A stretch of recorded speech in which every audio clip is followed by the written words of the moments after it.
अस्सलाम वालेकुम students, I hope you are doing well.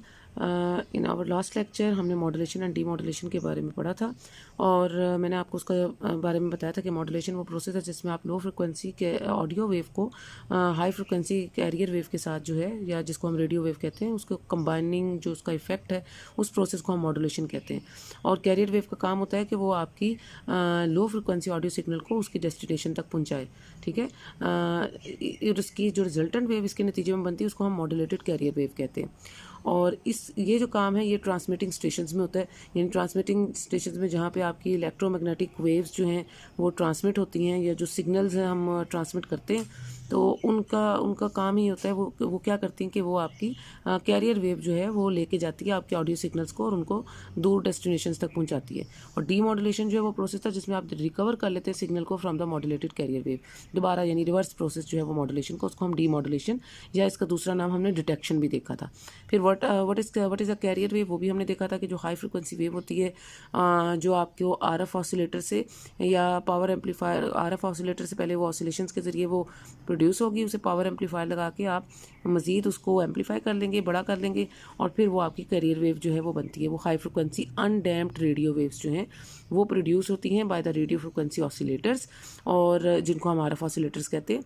और वहाँ उससे वो आप जो है वो उसको the output of these oscillators is first amplified and then passed on to an antenna.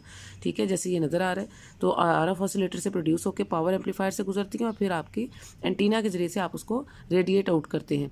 और ये जो एंटीना जो है जो रेडिएट आउट करता है these high frequency electromagnetic waves को इनटू द स्पेस, इनका एक कांस्टेंट एम्पलीट्यूड होता है। आपको नज़र आ रहा है कि जितना क्रेस्ट है उतना ही ट्रफ है, तो इनका एम्पलीट्यूड कांस्टेंट होता है and they travel with the velocity of the light.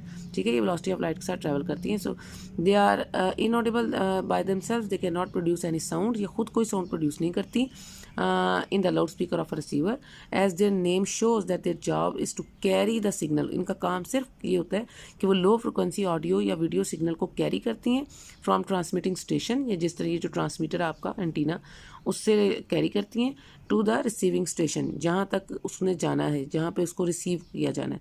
ठीक है, तो ट्रांसमिटिंग स्टेशन से लेकर रिसीविंग स्टेशन तक का काम होता है आपके कैरियर वेव का।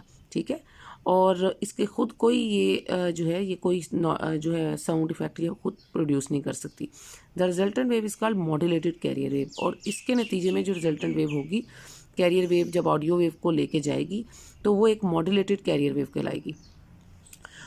उसके बाद मैंने आपको यहाँ पे जो जो आपके सिलेबस में थी नीड फॉर मॉड्यूलेशन की ज़रूरत क्यों होती है, ये हमने देख लिया था। इसके ये 3 पॉइंट्स थे, ये मैंने आपको बताए थे उस दिन कि ये जब आपका 3 मेन हर्डल्स थे इन द प्रोसेस ऑफ जो है transmission of the audio frequency signals को, क्योंकि ऑडियो फ्रिक्वेंसी सिग्नल खुद से ट्रांसमिट दूर तक नहीं जा सकती ना, शॉर्ट रेंज होती हैं, तो इसलिए ये इसको शॉर्ट रेंज चूँकि ऑडियो फ्रिक्वेंसी सिग्नल होता है तो उसको दूर तक पहुंचाने के लिए आपको ज़रूरत होती है किसी कैरियर वेव की ना।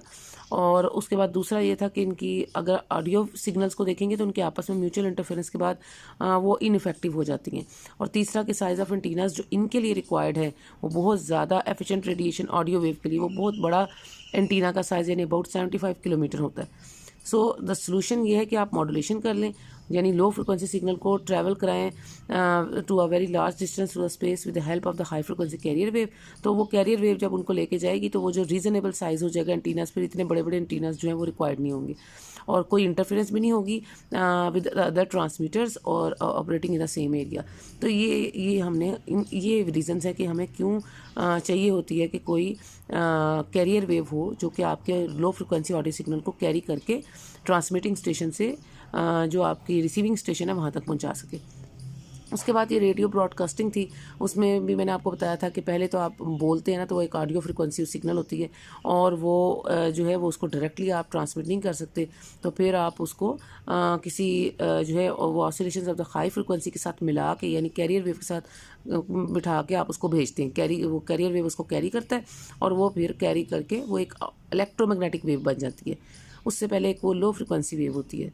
तो जब एक इलेक्ट्रोमैग्नेटिक वेव हो जाती है कांस्टेंट एम्पलीट्यूड और हाई फ्रिक्वेंसी की, तो वो उसको कैरी करेगी आपकी, जो कि वेलोसिटी ऑफ लाइट से ट्रैवल करती है, तो फिर वो आपकी लो फ्रिक्वेंसी ऑडियो वेव को कैरी करके to the which is to be broadcast, जिसको आपने भेजना होगा, वो आप उसको रेडियो फ्रिक्वेंसी वेव्स के साथ which are known as carrier waves, वो उनको कैरी करेंगी।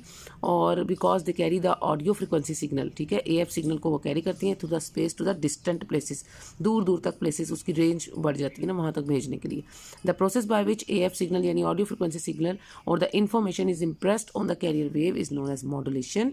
बिल्कुल उसी तरह जैसे एक हॉर्स जो है, राइडर जो है, आपका हॉर्स जो है वो कैरियर वेव है इधर, और राइडर जो है वो आपकी ऑडियो सिग्नल है। तो ऑडियो सिग्नल जो है वो राइडर पे बैठ के, जिस तरह हॉर्स राइडर को कैरी करता है और उसे उसकी डेस्टिनेशन तक पहुंचाता है, इसी तरह कैरियर वेव ऑडियो सिग्नल को कैरी करके उसे उसकी डेस्टिनेशन तक पहुंचाता है। सो ये बिल्कुल वही काम है। Audio frequency signal is converted back into the sound, और जब वो वहाँ तक पहुँच जाता है, यानी जो उसकी डेस्टिनेशन होती है यानी रिसीविंग स्टेशन तक पहुंच जाती है, तो दोबारा वो क्या होता है कि आपका ऑडियो फ्रिक्वेंसी सिग्नल दोबारा से कन्वर्ट हो जाता है साउंड में, ठीक है। और this process by which radio frequency waves and audio frequency waves are separated, जिससे उनको अलग अलग किया जाता है, क्योंकि शुरू में उसने उसको कैरी किया, कैरी करके उसको लेकर गया, और बाद में जाके उसने राइडर को उतारना है हॉर्स ने ना, तो फिर वो जब राइडर और हॉर्स जब वो पहुंच जाएगा अपने डेस्टिनेशन पे, तो जिस प्रोसेस से वो रेडियो फ्रिक्वेंसी यानी कैरियर वेव और ऑडियो फ्रिक्वेंसी जो लो फ्रिक्वेंसी वेव है वो सेपरेट होंगे, उसको वो जो रिवर्स प्रोसेस है उसको हम कहेंगे डिटेक्शन और डीमॉड्यूलेशन, ठीक है। ये रिवर्स ऑफ मॉड्यूलेशन है। ये फिर अगेन उन्होंने मॉड्यूलेशन की डेफिनेशन बताई थी। फिर ये मेथड्स ऑफ मॉड्यूलेशन मैंने आपके साथ डिस्कस किया था। ये वो इक्वेशन थी जिसमें EC जो है वो एम्पलीट्यूड को शो कर रहा था, ओमेगा C से हमने 2πfc यानी जो आपकी ये कैरियर वेव की फ्रिक्वेंसी है ये लिखी थी, फाई जो है वो इसमें फेज़ था। तो यहाँ से हमने कहा कि 3 फैक्टर्स बहुत इंपॉर्टेंट है, एम्पलीट्यूड, फ्रिक्वेंसी एंड फेज़। तो आपके पास जो मेथड्स ऑफ मॉड्यूलेशन है उसमें ये 3 मेथड्स हैं, एम्पलीट्यूड मॉड्यूलेशन यानी AM, फ्रिक्वेंसी मॉड्यूलेशन यानी FM, और फेज़ मॉड्यूलेशन यानी PM। AM मॉड्यूलेशन में सिर्फ एम्पलीट्यूड चेंज होता है, बाकी 2 फैक्टर्स कांस्टेंट होते हैं। फ्रिक्वेंसी मॉड्यूलेशन में फ्रिक्वेंसी चेंज होती है और एंड अदर 2 फैक्टर्स जो हैं वो कांस्टेंट रहेंगे। और PM मॉड्यूलेशन यानी फेज़ मॉड्यूलेशन में आपका सिर्फ फेज़ चेंज होगा कैरियर वेव का, और अच्छा, और ये जितना जो भी चेंज आ रहा है वो कैरियर वेव में आता है ना। तो ये जो आपका कैरियर वेव में जो चेंज आ रहा है फ्रीक्वेंसी, जो आपकी फेज़ मॉड्यूलेशन है, तो उसमें सिर्फ phase of the carrier wave change होगा without changing the other 2 parameters यानी AM और FM को चेंज किए बगैर। तो ये हमने मेथड्स ऑफ मॉड्यूलेशन में पढ़े थे।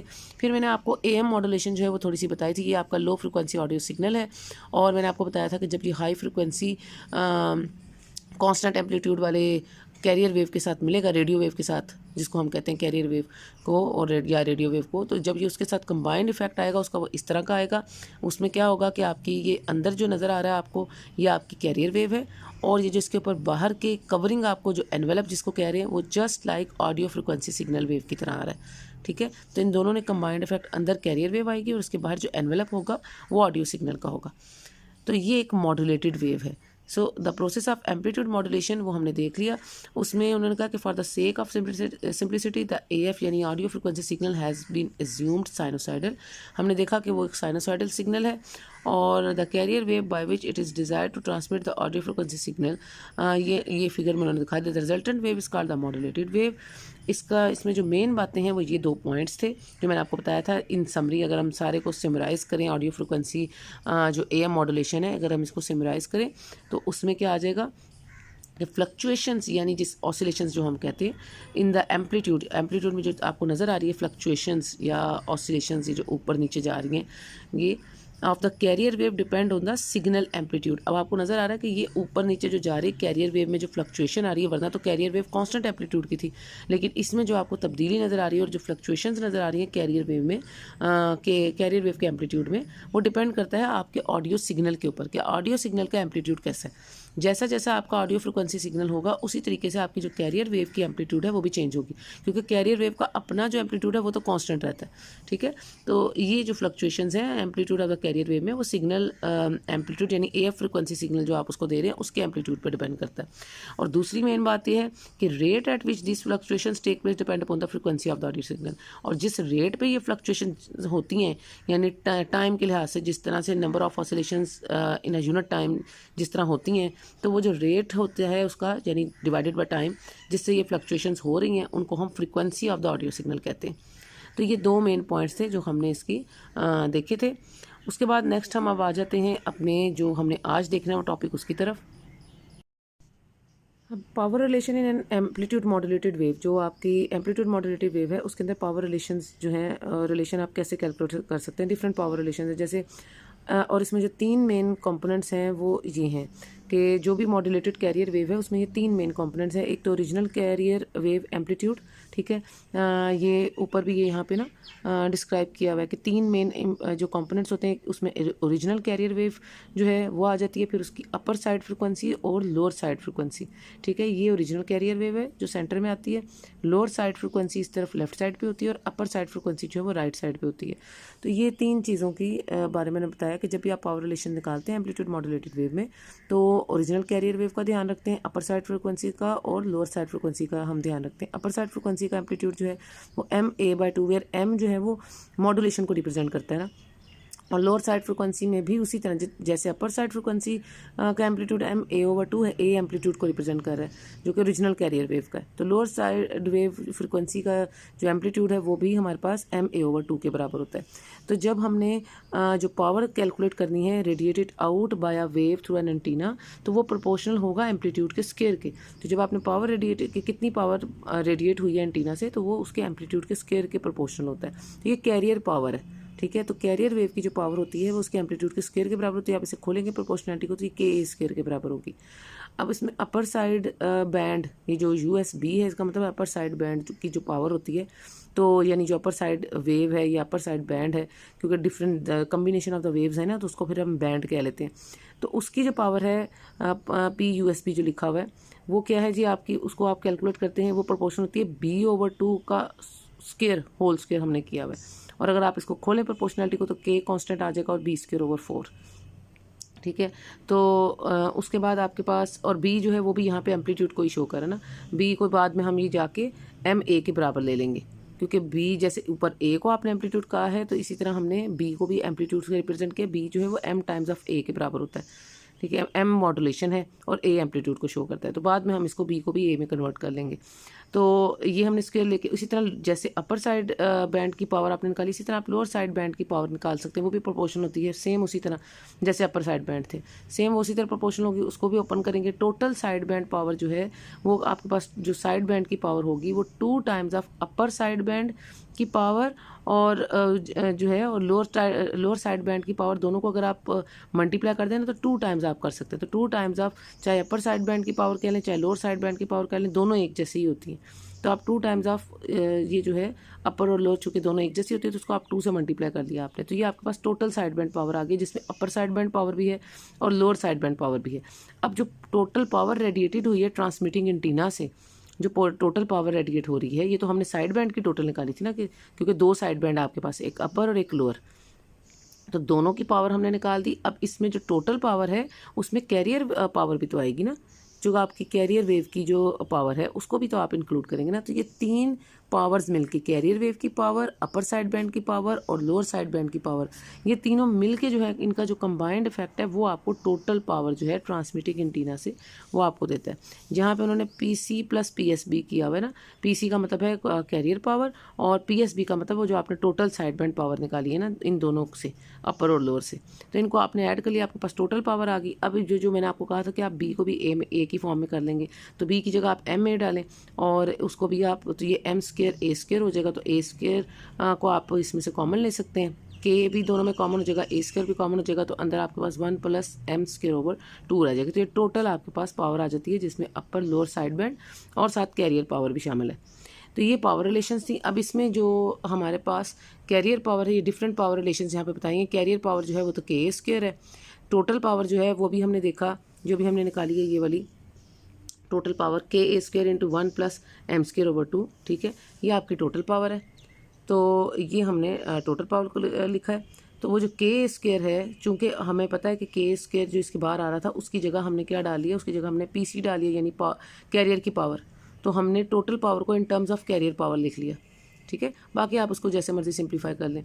उसके बाद जो आपकी कैरियर पावर है वो किसके बराबर, कैरियर पावर भी आपने ऊपर देखा है कि वो आपकी है Ka² की ना, और फिर हमने उसको इन टर्म्स ऑफ टोटल पावर में भी उसको सब्स्टिट्यूट किया था उसकी वैल्यू को। तो यहाँ से आपके पास जो कैरियर पावर है, ये जो पूरी टर्म इसके साथ मल्टीप्लाई हो रही है, या जो ये जो सिंप्लीफाइड टर्म है, ये जो टर्म मल्टीप्लाई हो रही है दूसरी तरफ जाके डिवाइड हो जाएगी, तो आपकी कैरियर पावर जो है वो किसके बराबर होगी? Total power divided by this factor. ठीक है।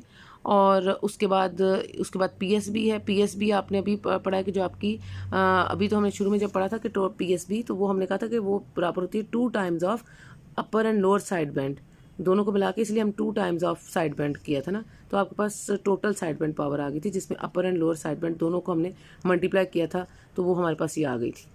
तो ये यहाँ पे भी आपने जो पावर साइड बैंड की है, और अगर आप इस फॉर्मूले से निकालना चाहते हैं तो यहाँ से भी आप साइड बैंड की पावर निकाल सकते हैं। आप टोटल पावर में से अगर माइनस कर दें कैरियर पावर को, तो वही आपके पास जो आपके पास पीएसबी आ जाएगी ना। तो ये आपको वही टर्म देगी जो आपने पहले जो उस फॉर्म में लिखना चाहते हैं वो भी पीएसबी ठीक है, अपर और लोअर साइड बैंड की फॉर्म में। और अगर आप इसको इस फॉर्म में लिखना चाहते हैं कि total power minus carrier power होती है, उसे पीएसबी कहते हैं। ठीक है कि यानी टोटल पावर में, और ये कॉमन सेंस की बात है क्योंकि आपकी जो टोटल पावर है वो सम है ना कैरियर पावर के प्लस पीएसबी के, यानी साइड बैंड पावर। तो अगर आप साइड बैंड पावर निकालना चाहते हैं तो वो total power minus carrier power के बराबर होगा। अगर आप कैरियर पावर निकालना चाहते हैं तो वो total power minus side band power के बराबर होगा। ठीक है। तो ये हम इस तरीके से इस फॉर्म में भी लिख सकते हैं। अब उसके बाद पीयूएसबी का मतलब है आपकी जो अपर साइड बैंड पावर है वो बराबर होती है हमेशा लोअर साइड बैंड पावर के। ये हमने अभी पीछे देखा भी है कि अपर और लोअर दोनों जो साइड बैंड पावर्स हैं वो एक जैसी हैं। तो ये आपने पावर रिलेशंस लिख लिए हैं अपने टोटल सिग्नल के।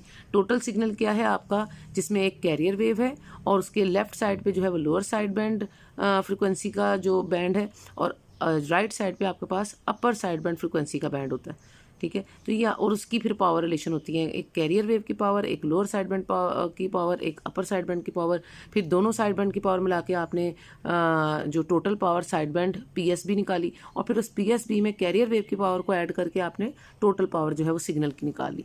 तो ये आपकी पावर रिलेशंस आ गए सिग्नल की। उसके बाद हमारे पास फॉर्म्स ऑफ एम्पलीट्यूड मॉड्यूलेशन आ जाता है। एम्पलीट्यूड मॉड्यूलेशन में भी फर्दर फॉर्म्स है। पहले तो आपने फॉर्म्स ऑफ मॉड्यूलेशन देखी ना, जिसमें हमने कहा कि एम्पलीट्यूड मॉड्यूलेशन होती है, फ्रीक्वेंसी मॉड्यूलेशन होती है, फेज मॉड्यूलेशन होती है। अब फॉर्म्स ऑफ एम्पलीट्यूड मॉड्यूलेशन में फर्दर ये है कि आपके पास जो आपका सिग्नल है, जो एक ट्रांसमिटिंग एंटीना से जो सिग्नल इमिट होता है, वो टोटल सिग्नल जो है उसमें एक, अभी जैसे मैंने बताया कि एक कैरियर वेव है, एक लोअर साइड बैंड है, एक अपर साइड बैंड है। ठीक है। और इनकी फ्रीक्वेंसीज और इनकी पावर्स होती हैं। इसको हम कहते हैं, ये जो सिग्नल इस फॉर्म में है, कैरियर वेव की फ्रीक्वेंसी को एफसी से रिप्रेजेंट करेंगे, और अगर लोअर साइड बैंड की आप फ्रीक्वेंसी निकालें तो उसमें से कैरियर वेव की फ्रीक्वेंसी माइनस मॉड्यूलेशन की जो फ्रीक्वेंसी है, मॉड्यूलेटेड फ्रीक्वेंसी, उसको अगर आप माइनस कर दें तो ये आपके पास लोअर साइड बैंड आ जाएगी। और अगर आप कैरियर वेव की पावर में मॉड्यूलेशन फ्रीक्वेंसी को ऐड कर दें तो आपके पास अपर साइड बैंड की पावर आ जाएगी, उसकी फ्रीक्वेंसी आ जाएगी। ठीक है ना। तो ये हमने इसको कहते हैं double side band full carrier. FC का मतलब होता है full carrier, double side band full carrier. तो आपका जो पूरा सिग्नल है वो double side band full carrier पे जो है ना वो कंसिस्ट करता है। और इस डबल साइड बैंड का मतलब है कि इसमें दोनों साइड बैंड्स मौजूद हैं, lower side band, upper side band, और फुल कैरियर का मतलब है कैरियर वेव भी है इसके अंदर। ठीक है। उसकी फ्रीक्वेंसी भी शामिल होगी। तो ये हमारे पास ये आपका टोटल सिग्नल है double side band full carrier की फॉर्म में। अब यहाँ पे इन्होंने जो बताया हुआ है कि इस हमने कहा कि 1 कैरियर एंड 2 साइड बैंड जो है वो आपका एम्पलीट्यूड मॉड्यूलेशन के नतीजे में जनरेशन उसकी होती है। और हमने कहा कि ये ज़रूरी नहीं कि आप ये पूरे का पूरा सिग्नल ही ट्रांसमिट करें। All the signals to enable the to the receiver to reconstruct the original signal, आप उसको किस थोड़ा सा चेंज करके मॉड्यूलेट करके भी आप उसको रिसीविंग स्टेशन तक पहुंचा सकते हैं, थोड़ा सा कम करके भी कर सकते हैं, ताकि आपकी पावर डेसिपेशन कम से कम हो, पावर लॉस कम से कम हो। तो उसके लिए हम थोड़ा सा, ये ज़रूरी नहीं कि हम पूरा सिग्नल ही भेजें, हम उस सिग्नल को थोड़ा सा रिड्यूस करके भी भेज सकते हैं। ठीक है। उसको रिकंस्ट्रक्ट भी कर सकते हैं ताकि वो बाद में जाके, लेकिन ऐसा आपने सिग्नल को मॉड्यूलेट करना है या इस तरीके से आपने सिग्नल को कि ये double side band full carrier को आपने चेंज करना है कि without affecting the communication process, कि आपके पास हम उसको अटेनुएट इस तरह से करें या उसमें से कैरियर वेव को इस तरीके से रिमूव करें कि वो कम्युनिकेशन प्रोसेस को इफेक्ट ना करे। अब उसमें हम चाहते हैं कि लेस ट्रांसमिटेड पावर, इसकी एडवांटेजेस ये होंगी कि लेस पावर की जो लेस ट्रांसमिशन में जो पावर लॉस है वो कम से कम होगा और लेस बैंडविड्थ रिक्वायर होगा इसके लिए। अब इसमें डिफरेंट सप्रेस्ड कंपोनेंट्स हैं। अब हम सप्रेस कर सकते हैं अपने फुल सिग्नल को भेजने की बजाय हम थोड़ी सी सप्रेशन भी कर सकते हैं उसके अंदर ना। जैसे double side band full carrier ये आपका टोटल सिग्नल है। इसको हम डबल साइड बैंड जो है वो आप साइड बैंडेड और सप्रेस्ड कैरियर की फॉर्म में भी भेज सकते हैं। जब हम जिसको सप्रेस्ड कहेंगे ना, DSB का मतलब है डबल साइड बैंड, SC का मतलब है सप्रेस्ड कैरियर। तो अगर आपने इसको DSB-FC से DSB-SC बनाया है, यानी फुल कैरियर से सप्रेस्ड कैरियर बनाया, इट मीन्स आपने उसमें से कैरियर खत्म कर दिए। कैरियर को जिसको सप्रेस करें उसको, उस कंपोनेंट को आप रिमूव कर देंगे। तो अगर आप इस सिग्नल में से इस कंपोनेंट को रिमूव कर दें, यानी कैरियर वेव के कंपोनेंट को रिमूव कर दें, तो आपके पास पीछे क्या बचेगा? आपके पास बचेगा सिर्फ लोअर साइड बैंड और अपर साइड बैंड। तो इसको हम बोलेंगे double side band suppressed career, ठीक है। और ये इसलिए होता है कि हम समटाइम्स जो है पूरा सिग्नल भेजने के बजाय सिग्नल को थोड़ा कम कर लेते हैं ताकि पावर डेसिपेशन लॉसेस कम हो, ठीक है। एक तो ये हो गया double side band suppressed career, एक ये इसकी फॉर्म हो गई एम्पलीट्यूड मॉड्यूलेशन की। दूसरा जो है वो हम देखते हैं,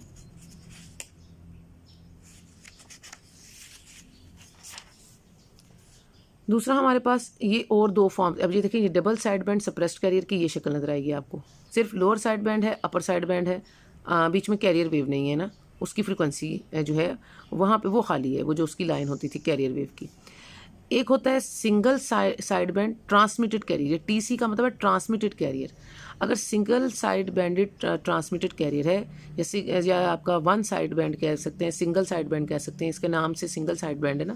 तो single side band transmitted carrier का मतलब है कि अब आपके पास दोनों में से या लोअर साइड बैंड रहेगा या अपर साइड बैंड रहेगा, एक सिंगल साइड बैंड होगा और कैरियर भी ट्रांसमिट होगा, यानी कैरियर भी मौजूद रहेगा। तो इसको single side band transmitted carrier कहते हैं। और अगर आपके पास ये हो गया single side band suppressed carrier, अब आपके पास कैरियर भी नहीं है और साइड बैंड भी सिर्फ एक है, सिंगल है, सिर्फ एक साइड बैंड है या लोअर या अपर, और उसमें कैरियर भी नहीं है। तो आपने इस तरह अपना ना सिग्नल को, टोटल सिग्नल को पहले इस तरह रिड्यूस किया कि उसका कैरियर रिमूव कर दिया, सप्रेस कर दिया। फिर या आप उसको कहते हैं double side band suppress carrier, या आप अपने सिग्नल को इस तरह से जो है वो मॉडुलाइज कर सकते हैं कि आप उसके अंदर सिंगल साइड बैंड और ट्रांसमिटेड कैरियर, यानी सिंगल साइड बैंड रहे और कैरियर भी रहे, एक कैरियर रहे और एक सिंगल साइड बैंड रहे। और या आप उसको मज़ीद मॉडुलेट करके ऐसे कर सकते हैं कि single side band suppressed career, कि कैरियर भी ना रहे और एक सिंगल साइड बैंड रहे। तो इस तरह से आप अपने, अब इसका फ़ायदा ये जो मैंने पीछे सबसे पहले हमने double side band suppressed career जिसमें हमने कैरियर को खत्म किया था, the signal contain 66.7% of the total transmitted power for modulation 1, यानी m=1 के लिए मॉडुलेशन के लिए आपकी 66.7% जो है वो टोटल ट्रांसमिट हुई थी ना, जो उसके जो पावर ट्रांसमिट हुई थी। Hence power saving amount of 66.7% से 100% मॉडुलेशन, यानी अगर आप सिर्फ कैरियर को नहीं भेजते और बस डबल साइड बैंड और सप्रेस्ड कैरियर को करते हैं, तो कैरियर को नहीं अगर आप भेज रहे तो आपने 66.7% से तकरीबन 100% जो पावर है उसको आपने बचाया, सेव कर लिए। उसके बाद single side band transmitted carrier में जो जैसे उसके नाम से, इसमें पावर कितनी सेव की है? मॉडुलेशन 1 के लिए आपने पावर सेव की है 1/6 of the total transmitted power. तो 1/6 पावर आपने इसमें सेव कर दी है single side band transmitted carrier में। और सबसे ज़्यादा मोस्ट ड्रामेटिक सप्रेशन ये है कि ना कैरियर हो और ना एक साइड बैंड हो, सिर्फ टोटल आपका पूरा सिग्नल एक सिंगल साइड बैंड की फॉर्म में हो। तो ये सबसे ज़्यादा dramatic suppression of all, because it suppresses one side band and the carrier, carrier भी गया और एक साइड बैंड भी गया, and transmits only the remaining side band, और सिर्फ एक साइड बैंड को वो आगे ट्रांसमिट करता है। तो in the standard of the double side band full carrier, ये जो स्टैंडर्ड आपका होता है ना, ये होता है double side band full carrier, जिसमें दोनों साइड बैंड और कैरियर भी था, जैसे शुरू में मैंने आपको बना के दिखाया था। तो वो आपका वो जो आपका स्टैंडर्ड है सिग्नल, उसमें जो उस तरह का जो AM होता है, यानी AM मॉडुलेटेड जो सिग्नल होता है, carrier conveys no information but contains maximum power. अब उसमें ये होता है कि इन्फॉर्मेशन उतनी ज़्यादा नहीं होती, लेकिन उसमें पावर मैक्सिमम होती है उस तरह के double side band full carrier के अंदर। वो जो AM होता है, एम्पलीट्यूड मॉडुलेटेड सिग्नल होता है, उसमें इन्फॉर्मेशन नहीं होती लेकिन मैक्सिमम पावर होती है उसके अंदर, ठीक है। So since the two side bands are exact images of each other, they carry the same audio information, hence all the information is available in one side band only. जैसे आपने भी पीछे देखा है कि आपका चाहे आप लोअर साइड बैंड हो चाहे अपर साइड बैंड हो, दोनों की पावर सेम थी, अभी पीछे हमने देखा है। तो इट मीन्स कि हमारा एक साइड बैंड से भी काम चल सकता है, जब दोनों की पावर सेम है, वो दोनों एक दूसरे के मिरर इमेज हैं। सो आप एक साइड बैंड से भी काम चला सकते हैं, आपकी तमाम इन्फॉर्मेशन जो है वो अवेलेबल है सिर्फ एक साइड बैंड के अंदर।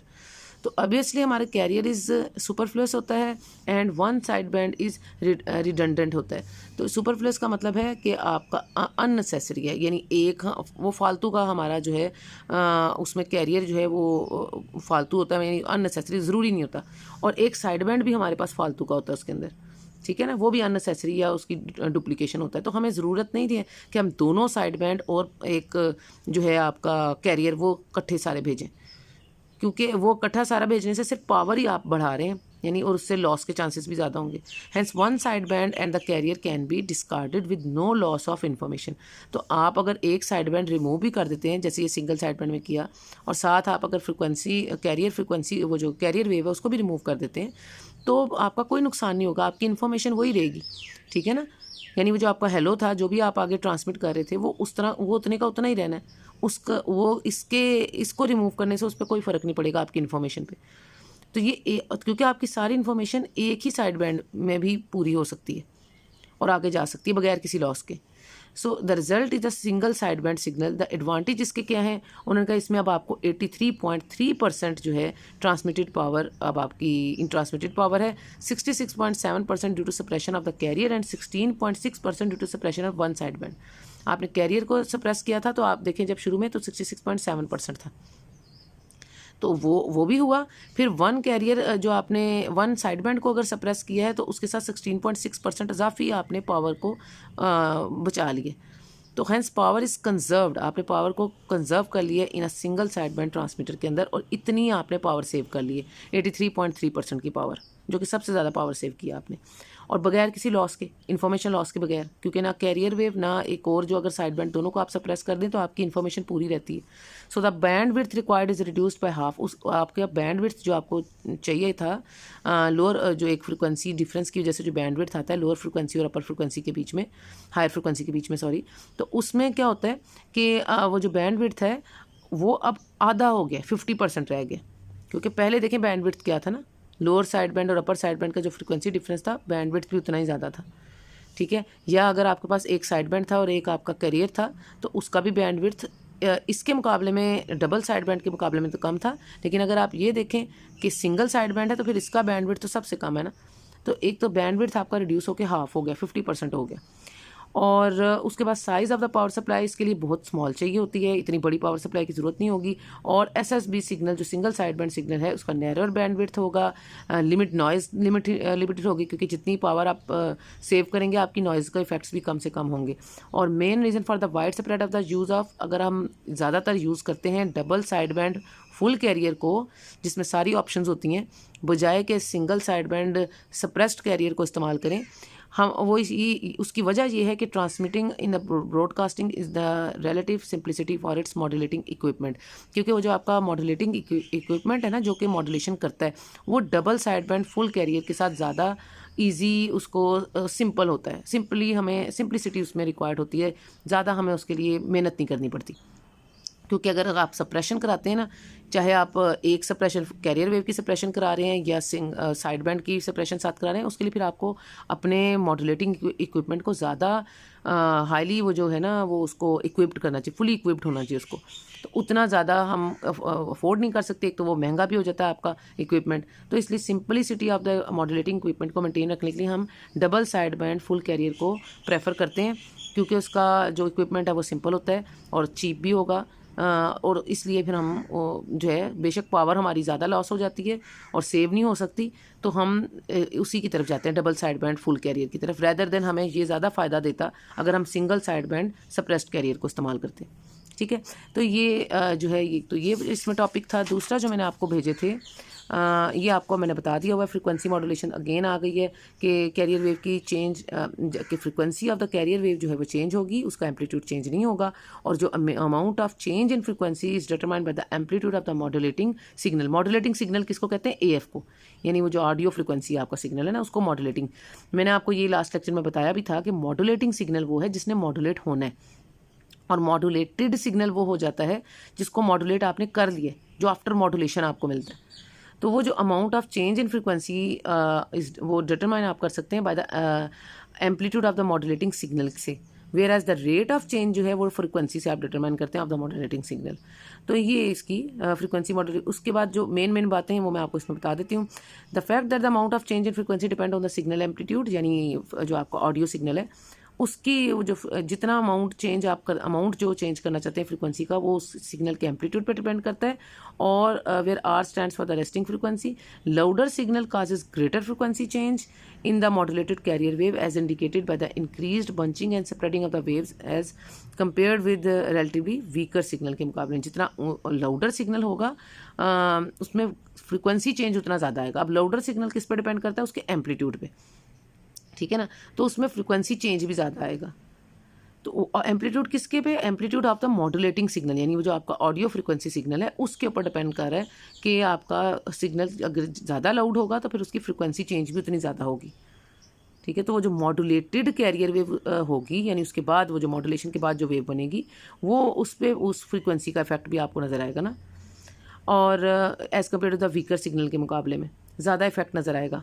तो the rate at which the frequency shift takes place depend upon the signal frequency. जिस रेट पे फ्रीक्वेंसी में चेंज आएगा वो सिग्नल की फ्रीक्वेंसी पे डिपेंड करता है। जैसे उन्होंने कहा मॉड्यूलेटिंग सिग्नल अगर 1 किलो हर्ट्ज़ का है तो मॉड्यूलेटेड जो कैरियर है will swing between its maximum frequency and the lowest frequency. यानी मैक्सिमम फ्रीक्वेंसी ये है ना आपके पास, अगर मॉड्यूलेटिंग सिग्नल किसको कह रहे हैं? जो आपका ऑडियो सिग्नल है, अगर वो 1 किलो हर्ट्ज़ का है तो जो मॉड्यूलेटेड है वो उसका तकरीबन ये 1000 हर्ट्ज़ बनता है ना, 1 किलो हर्ट्ज़ का मतलब। तो उसकी जो लोएस्ट फ्रीक्वेंसी होगी वो 1000 टाइम्स पर सेकंड के बराबर होगी, या 1000 हर्ट्ज़ आप कह सकते हैं इसको। और इफ़ एफएम जो है यानी आपकी मॉड्यूलेटिंग यानी ऑडियो सिग्नल की जो फ्रीक्वेंसी है वो 2 किलो हर्ट्ज़ है, तो फिर जो रेट ऑफ फ्रीक्वेंसी स्विंग है वो इसकी डबल हो जाएगा। यानी अगर वो 1000 टाइम्स पर सेकंड था तो अब वो 2000 टाइम्स पर सेकंड हो जाएगा। तो ये उन्होंने उसकी एक एग्जांपल बताई फ्रीक्वेंसी मॉड्यूल, और ये उन्होंने दिखाया कि ये आपका एक मॉड्यूलेटिंग सिग्नल यानी ऑडियो वेव है, और ऑडियो वेव फ्रीक्वेंसी AF जो आपका सिग्नल है, और उसके बाद आपने कैरियर वेव ली है कांस्टेंट एम्पलीट्यूड की हाई फ्रीक्वेंसी।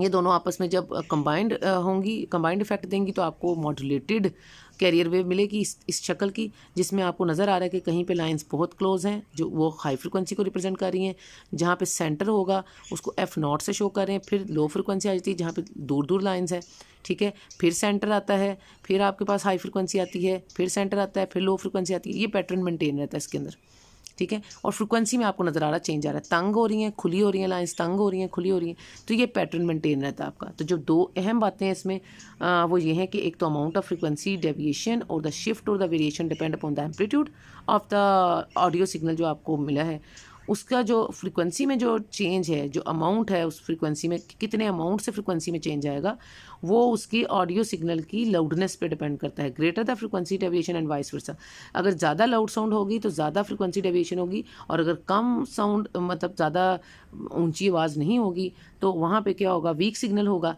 तो फिर आपके पास फ्रीक्वेंसी चेंज में जो डेविएशन है, ज़ाहिर बात है फ्रीक्वेंसी चेंज या उसकी फ्रीक्वेंसी डेविएशन वो भी कम से कम होगी। उसके बाद उन्होंने कहा जो 75 ये however for the purpose of FM, यानी ये आपका जो होता है फ्रीक्वेंसी मॉड्यूलेटेड ब्रॉडकास्ट स्टेशंस होते हैं, ये internationally agree to restrict maximum deviation 75 kilo hertz पे। ये इंटरनेशनली ये उसकी मैक्सिमम डेविएशन होती है। 75 किलो हर्ट्ज़ का मतलब है वो 75,000 टाइम्स पर सेकंड जो है ना उसकी फ्रीक्वेंसी में जो है वो चेंज आ रहा है, जैसे हमने पीछे देखा है कि वो फ्लक्चुएट करता है उस तरह से। और मैक्सिमम लाउडनेस के लिए sounds of the lesser loudness are permitted proportionality less frequency deviation, तो वो मैंने आपको बता दिया कि उसमें कम से कम फ्रीक्वेंसी डेविएशन होती है अगर वो जो है वो लेस लाउडनेस की, लेसर लाउडनेस की हैं।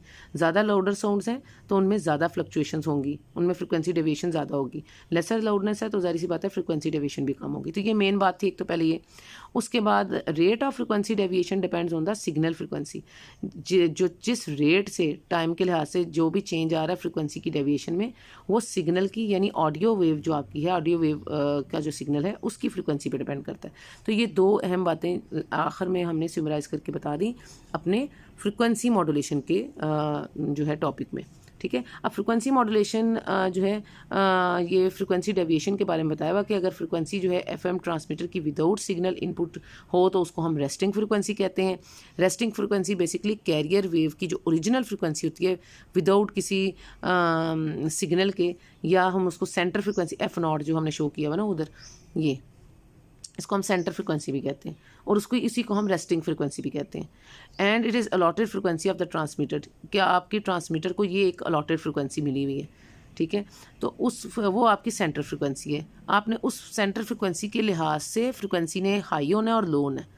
तो सेंटर फ्रिक्वेंसी एक उसकी स्टैंडर्ड फ्रिक्वेंसी है जो उसको अलॉट हुई हुई है, उसके मुताबिक ही उसने हाई लो उसके बीच में, यानी कभी वो हाई हो जाएगी फिर लो हो जाएगी। तो ये आपकी वो की रेस्टिंग फ्रिक्वेंसी या सेंटर फ्रिक्वेंसी। और in simple words it is a carrier frequency on which a station is allowed to broadcast. जैसे आपका FM 101 है तो वो अलाउ है 101 जो है ना फ्रिक्वेंसी के ऊपर, तो 101 हर्ट्ज़ की फ्रिक्वेंसी उसको अलाउड है। तो वो उसी के आगे पीछे उसकी फ्रिक्वेंसी जो है ना लो और हाई होगी, ठीक है। 101 है तो जाहिर सी बात है वो 100 हो सकती है या 102 के बीच में फ्लक्चुएट कर सकती है, उससे ज़्यादा नहीं हो सकती ना, तो उसी के बीच में वो लो और हाई होगी। When the signal is applied, the carrier frequency deviates up and down from its resting frequency। यानी जो भी आपको allotted frequency है, जैसे FM 101 है या जो FM 100 है, तो उसने उसी allotted frequency के आगे पीछे जो है वो fluctuate करना है। तो ये वो जो allotted frequency होती है वो उसकी center frequency या resting frequency होती है। The change or the shift either above or below the resting frequency उसे frequency deviation कहते हैं। तो वो जो चेंज आता है उस allotted या resting frequency या जिसे center frequency कहते हैं उसके से ऊपर नीचे जो चेंज आता है उसको हम फ्रिक्वेंसी डेविएशन कहते हैं, जिसको डेल्टा एफ से रिप्रेजेंट करते हैं। तो ये फ्रिक्वेंसी डेविएशन और सेंटर फ्रिक्वेंसी की बात हो गई। और ये उसमें उन्होंने आपको दिखाया हुआ ये लो फ्रिक्वेंसी है और ये इसकी लो रेट ऑफ डेविएशन है। अगर हाई फ्रिक्वेंसी ऑडियो सिग्नल है, देखें अब इसके मुकाबले में ये दूर दूर था, ज़रा आराम आराम से जा रहा था सिग्नल, ये ज़रा उससे ज़्यादा हाई फ्रिक्वेंसी का हो गया। तो हाई फ्रिक्वेंसी ऑडियो सिग्नल है तो फिर उसमें जो डेविएशन है ये देखें उस इसके मुकाबले में ज़्यादा डेविएशन आ रही है। High low high low high low, यहाँ पे हाई है फिर लो चला ही जा रहा है और फिर जाके हाई, और हाई भी कोई इतना ज़्यादा हाई नहीं आ रहा। तो ये लो रेट ऑफ डेविएशन आ रही है लो फ्रिक्वेंसी ऑडियो सिग्नल में। हाई फ्रिक्वेंसी ऑडियो सिग्नल में हाई रेट ऑफ डेविएशन आ रहा है, तेज़ी से फ़र्क आ रहा है उसमें। So the total variation in the frequency from the lowest to the highest is called carrier swing. इसको हम कैरियर स्विंग कहते हैं कि आपका कैरियर वेव लो से हाई के बीच में कैसे स्विंग करता है।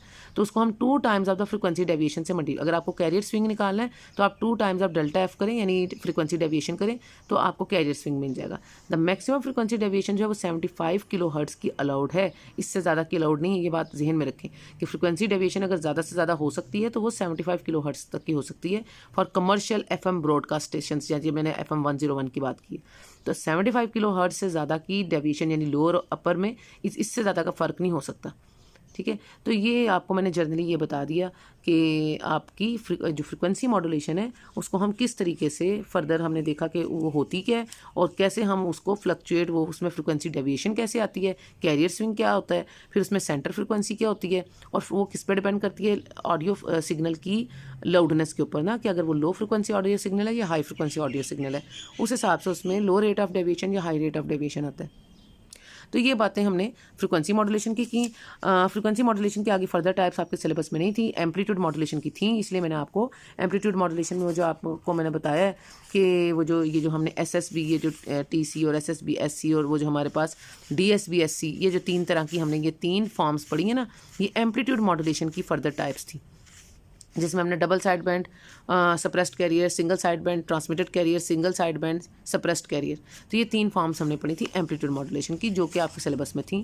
फ्रिक्वेंसी मॉड्यूलेशन में आगे फर्दर इसकी टाइप्स आपके सिलेबस में नहीं है, तो हम जो है ये एक छोटा सा मॉड्यूलेशन और डिटेक्शन की बात है, वो मैंने आपको पहले भी बता दिया था। The process of recovering of the audio frequency signal from the modulated carrier wave is known as demodulation और डिटेक्शन कहते हैं। Demodulation of an amplitude modulated wave में 2 मेन काम आ जाते हैं डी मॉड्यूलेशन में, एक तो rectification of the modulated wave, ठीक है, रेक्टिफिकेशन आपको पता है जिसमें AC को DC में कन्वर्ट करते हैं, तो एक तो उसकी रेक्टिफिकेशन आ जाती है डीमॉड्यूलेशन में। दूसरा ये कि elimination of the RF component, RF यानी रेडियो फ्रिक्वेंसी का जो component of the modulated wave है। मॉड्यूलेटेड वेव मैंने बार बार आपको बता रही हूँ, मॉड्यूलेटेड वेव का मतलब है आफ्टर मॉड्यूलेशन जो आपकी बन गई है ना वेव, तो उसके अंदर जो आपके पास रेडियो फ्रिक्वेंसी कंपोनेंट्स आ रहे हैं तो उनको अगर आप एलिमिनेट करेंगे तो डीमॉड्यूलेशन हो जाएगी, क्योंकि आपने डीमॉड्यूलेशन का तरीका क्या है कि आपने कैरियर वेव को और जो जब आप डेस्टिनेशन पे पहुंच जाएंगे, रिसीविंग एंटीना के पर पहुंच जाएंगे, तो आपका अब वो जो कैरियर वेव है ऑडियो फ्रिक्वेंसी जो सिग्नल है उन्होंने अलग अलग होना है, यानी हॉर्स ने राइडर को अलग करना है, तो फिर उस प्रोसेस को हम डिटेक्शन डीमॉड्यूलेशन कह रहे हैं ना। तो उसमें ये रेक्टिफिकेशन का प्रोसेस और elimination of the RF component of the modulated wave, ये 2 अहम पॉइंट्स हैं इसके अंदर, ठीक है। However the demodulation of the FM wave जो है ये एम्पलीट्यूड मॉड्यूलेशन में मैंने बताया। FM में क्या होता है, उसमें 3 ऑपरेशंस होते हैं, एक होता है कन्वर्जन, AM में तो ये दो प्रोसेस मैंने बताया ना, रिएक्टिफिकेशन और एलिमिनेशन ऑफ RF कंपोनेंट। जो FM मॉड्यूलेशन डीमॉड्यूलेशन है उसमें क्या होता है, एक तो conversion of frequency changes produced by the modulating signal, वो जो फ्रीक्वेंसी डेविएशन थी आपकी, इनटू कॉरस्पॉन्डिंग एम्पलीट्यूड चेंजेस, कि आप वो जो फ्रीक्वेंसी में जो चेंज आ रहा है या वो जो डेविएशन आ रही है उसको आप उसके एम्पलीट्यूड के चेंज के लिहाज से कॉरस्पॉन्ड करें। प्रोपोर्शनल देखें कि फ्रीक्वेंसी में चेंज की वजह से एम्पलीट्यूड में कितना चेंज आ रहा है। और दूसरा प्रोसेस उसमें क्या होता है कि आपके पास रेक्टिफिकेशन, जो आपने ऊपर भी पढ़ा है AM के अंदर, और तीसरा उसमें क्या होता है एलिमिनेशन ऑफ RF कंपोनेंट, वो भी आपने ऊपर पढ़ा है। ठीक है, तो AM में तो सिर्फ दो प्रोसेस होते हैं ना, सिर्फ रेक्टिफिकेशन और एलिमिनेशन ऑफ RF कंपोनेंट। जो आपका FM है उसमें तीन प्रोसेस होते हैं, रेक्टिफिकेशन और एलिमिनेशन ऑफ RF कंपोनेंट तो होता ही है, उसके साथ साथ कन्वर्जन ऑफ फ्रीक्वेंसी में जो चेंज है by modulating signal. Modulating signal कौन है, जिसको मॉड्यूलेट आप कर रहे हैं, यानी ऑडियो सिग्नल, उसमें जो फ्रीक्वेंसी में चेंज आ रहा है उसको आप उसके एम्पलीट्यूड चेंज उससे उसका एम्पलीट्यूड चेंज आप कैलकुलेट करते हैं, उसको करस्पॉन्ड कराते हैं उसके। ठीक है, तो ये तीन प्रोसेस जो हैं, कन्वर्जन वाला, रिएक्टिफिकेशन वाला और एलिमिनेशन वाला, ये तीन प्रोसेस आपके FM मॉड्यूलेशन में होते हैं, जबकि एम्पलीट्यूड मॉड्यूलेशन में सिर्फ रिएक्टिफिकेशन और एलिमिनेशन ऑफ RF कंपोनेंट होता है। तो ये डीमॉड्यूलेशन को हमने थोड़ा सा ज़रा और दो पॉइंट्स इसके देख लिए, और उसके बाद अच्छा, और ये ज़रूरी क्यों था, हाँ ये भी एक पॉइंट ज़रूरी है इसमें कि डीमॉड्यूलेशन डिटेक्शन क्यों ज़रूरी है, क्योंकि आम इंसान की जो ऑडिबल रेंज है ना, जितनी आवाज़ वो सुन सकता है वो 20 से 20,000 हर्ट्ज़ होती है। ह्यूमन एयर की एक ऑडिबल फ्रिक्वेंसी रेंज है। तो आपकी इस रेंज के अंदर अगर आप उसको दोबारा से डीमॉड्यूलेट नहीं करेंगे रिसीविंग एंटीना पे जाके, तो वो इलेक्ट्रोमैग्नेटिक वेव ही रहेगी जो कि हाई फ्रिक्वेंसी की होती है, और वो आपको सुनाई नहीं देती क्योंकि वो इस रेंज में नहीं आती। तो अगर आप चाहते हैं कि वो जो इलेक्ट्रोमैग्नेटिक वेव है जो कि स्पीड ऑफ लाइट से ट्रैवल कर रही थी, वो दोबारा से एक ऑडियो सिग्नल में कन्वर्ट हो जाए ताकि वो इस ऑडिबल रेंज के अंदर अंदर आ जाए, फिर आपको वो जो वहाँ से मैसेज आपको आया था, जैसे हेलो का अगर मैसेज आया था, तो वो हेलो आपको सुनाई देगा तब जब वो इस रेंज में होगा, फ्रिक्वेंसी रेंज में होगा। और वो ये इस रेंज में करने के लिए आप अपनी मॉड्यूलेटेड कैरियर वेव को दोबारा से उसमें से कैरियर वेव अलग करते हैं, यानी रेडियो वेव अलग करके, और उसमें से ऑडियो वेव को अलग करके, तो उस प्रोसेस को हम डिटेक्शन डीमॉड्यूलेशन कहते हैं, जिससे वो दोबारा ऑडिबल रेंज में आपको वो सिग्नल उसी तरह का मिलेगा जैसे आप वहाँ से ट्रांसमिटिंग एंटीना से ने उसको ट्रांसमिट किया था। ठीक है, तो इसलिए ये डिटेक्शन और डीमॉड्यूलेशन ज़रूरी है ताकि आपको अपनी ऑडिबल जो फ्रिक्वेंसी रेंज है ह्यूमन एयर की, उसमें वो आपको सुनाई भी दे आपका जो सिग्नल है। तो ये एक इसकी रीज़न है। उसके बाद जो लास्ट टॉपिक है जो आपके सिलेबस में इंक्लूड है इस चैप्टर मॉड्यूलेशन डीमॉड्यूलेशन से रेलेवेंट, वो है diode detector for AM signals.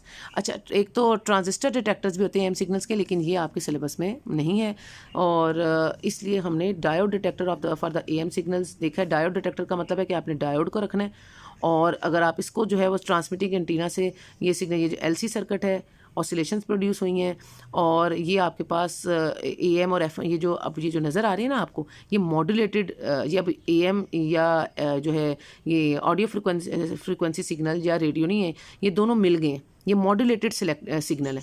ये मॉड्यूलेटेड सिग्नल कौन ट्रांसमिट करता है, आपका ट्रांसमिटिंग एंटीना ना, और ये बीच में डायोड लगा हुआ है, उसने रेक्टिफिकेशन कर दी है उसकी, यानी AC को DC में कन्वर्ट कर दिया ना, तो ये हुआ है।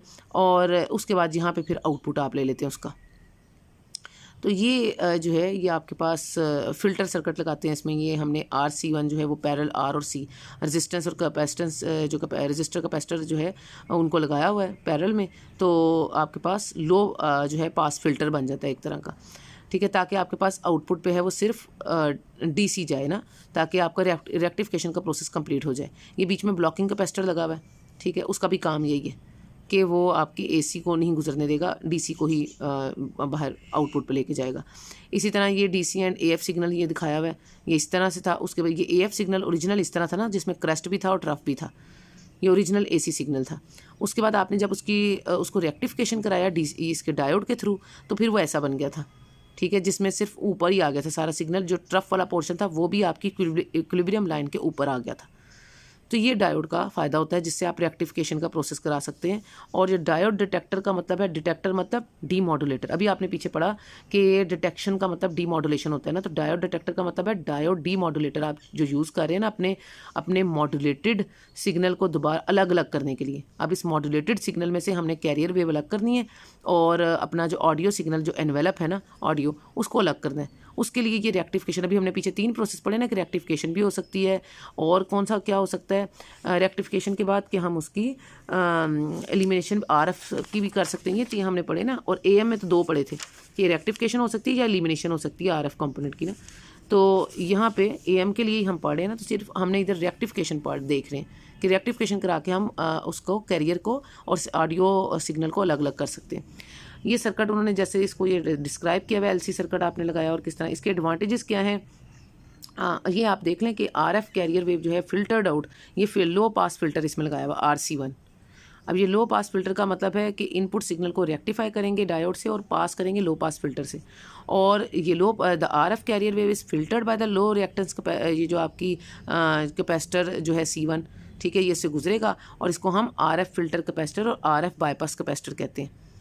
फिर जो DC कंपोनेंट होगा रिमेनिंग सिग्नल का वो शंटेड आउट होगा। थ्रू शंटेड आउट का मतलब है कि उसमें से मज़ीद उसको जो उसके कंपोनेंट्स हैं उनको आप रिमूव करेंगे, जो एक्स्ट्रा कंपोनेंट्स होंगे शंट करेंगे उसको, और पैरेलल में चूँकि रजिस्टर लगा है तो वो शंट रेजिस्टेंस कहलाएगा, और मज़ीद उसको शंटेड आउट करके it can not pass through the और वो जो एक्स्ट्रा कंपोनेंट है उसका वो पास नहीं कर सकेगा ब्लॉकिंग कैपेसिटर CB से, ठीक है। But the low frequency AF signal can easily get through the CB, तो वो जो लो फ्रिक्वेंसी AF सिग्नल है यानी ऑडियो फ्रिक्वेंसी सिग्नल वो आसानी से पास कर जाएगा इस ब्लॉकिंग कैपेसिटर CB से, ठीक है, and becomes available across the output, और फिर वो बाहर आ जाएगा, यानी ये सिग्नल तो बाहर आ जाएगा रेक्टिफिकेशन के बाद।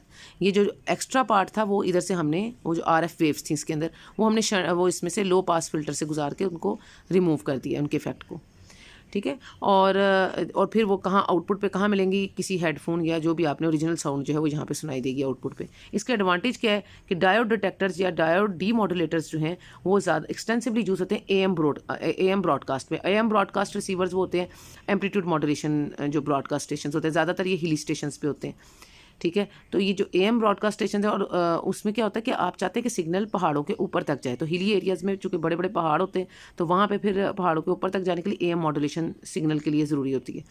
And because they have the following advantages, एक तो एक they can handle the comparatively large input signals को हैंडल कर सकते हैं, और उससे हम इसकी जो फ़ायदे हैं डायोड डिटेक्टर्स के, लार्ज इनपुट सिग्नल आप इसमें ले सकते हैं, लीनियर और पावर डिटेक्टर के तौर पे आप इसको यूज़ कर सकते हैं, और रेक्टिफाई कर सकते हैं विद नेग्लिजिबल डिस्टॉर्शन, यानी ये जो रेक्टिफिकेशन का प्रोसेस आपने किया इसमें डिस्टॉर्शन के इफेक्ट्स भी यानी नॉन लीनियर इफेक्ट्स भी कम से कम होंगे। गुड लीनियरिटी मेंटेन रखेंगे आप, क्योंकि नॉन लीनियर इफेक्ट्स जो हैं वो नॉइज़ इफेक्ट्स क्रिएट करते हैं। और उसके बाद they are well adopted by the use in the simple automatic gain control circuits में आप उनको वेल अडॉप्ट कर सकते हैं अपनी सिंपल ऑटोमेटिक गेन कंट्रोल जो सर्किट्स हैं, कंट्रोल सर्किट्स उनमें इस्तेमाल कर सकते हैं। तो ये डायोड डिटेक्टर्स के यूजेस हैं।